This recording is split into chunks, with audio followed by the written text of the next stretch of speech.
Group of 20 यानी G20 वैश्विक अर्थव्यवस्था के सहयोग का एक मंच है। इसकी स्थापना 26 सितंबर 1999 में एशिया में आई वित्तीय संकट के बाद हुई थी।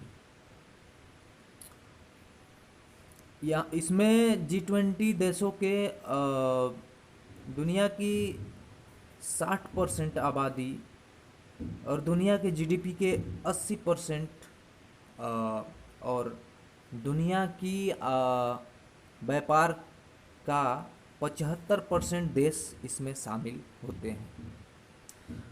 जहां ग्लोबल इकोनॉमी के प्रमुख मुद्दों पर चर्चा की जाती है, जैसे कि ग्लोबल इंफ्रास्ट्रक्चर और वैश्विक समस्याएं, और उस पर आधारित कानून को भूमिका में लाना और उस पर अमल करने की पहल को मजबूत करना। G20 का शिखर सम्मेलन प्रतिवर्ष ट्रोइका के तहत आयोजित होता है। ट्रोइका यानी जो G20 का अध्यक्ष था पिछले वर्ष और जो अब के वर्ष अध्यक्षता करेगा वो, और जो आने वाले समय में अध्यक्षता करेगा वो, उसके द्वारा ये G20 समर्थित होता है। शुरुआत में G20 ग्लोबल इकोनॉमी के मुद्दों पर केंद्रित था, परंतु बाद में इसके एजेंडे में विस्तार करते हुए इसमें अन्य बातों के साथ साथ व्यापार, जलवायु परिवर्तन, सतत विकास, स्वास्थ्य, कृषि, ऊर्जा, पर्यावरण, जलवायु परिवर्तन और भ्रष्टाचार विरोध शामिल किया गया। G20 के तहत एक वर्ष के लिए G20 एजेंडे का संचालन किया जाता है और उसके बाद शिखर सम्मेलन का आयोजन होता है।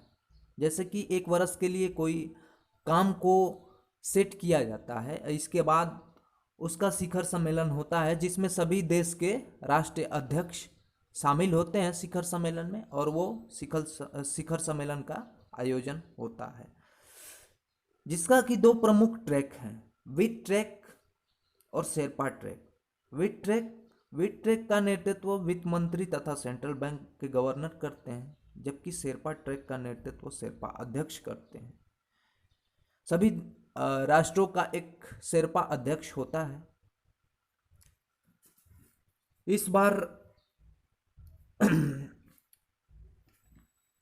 भारत ने 9 सितंबर से 10 सितंबर 2023 को दिल्ली के प्रगति मैदान के भारत मंडपम में इसका आयोजन किया। इस G20 का थीम था वसुधैव कुटुंबकम, जो दर्शाता है कि पूरा पृथ्वी एक परिवार है। यह शब्द महाउपनिषद के प्राचीन संस्कृत पाठ से लिया गया है। अनिवार्य रूप से यह विषय सभी प्रकार के जीवन मूल्यों, मानव, पशु, पौधे और सूक्ष्म जीव और पृथ्वी एवं व्यापक ब्रह्मांड में उनके परस्पर संबंधों की पुष्टि करता है। इस बार के भारत में आयोजित G20 के सम्मेलन में प्रमुख देशों ने हिस्सा लिया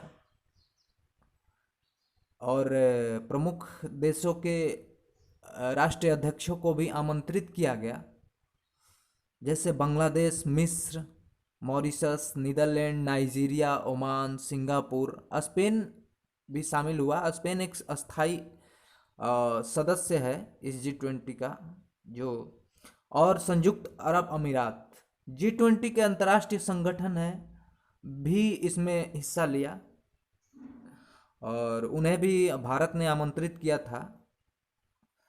तो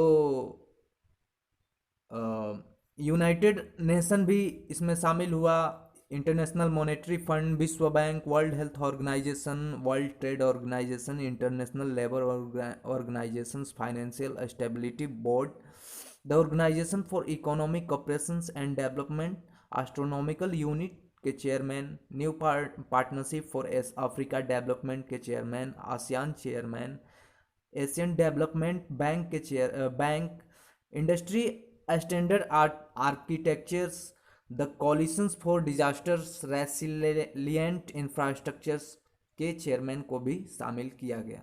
इस तरह से सभी राष्ट्रों के अध्यक्षों एवं 14 अंतर्राष्ट्रीय संगठनों ने आपस में वार्ता करते हुए अपने अपने राष्ट्रहित मुद्दों को रखा और उसे पूरा करने के लिए आपस में सहमति बनाकर G20 सम्मेलन का समापन किया।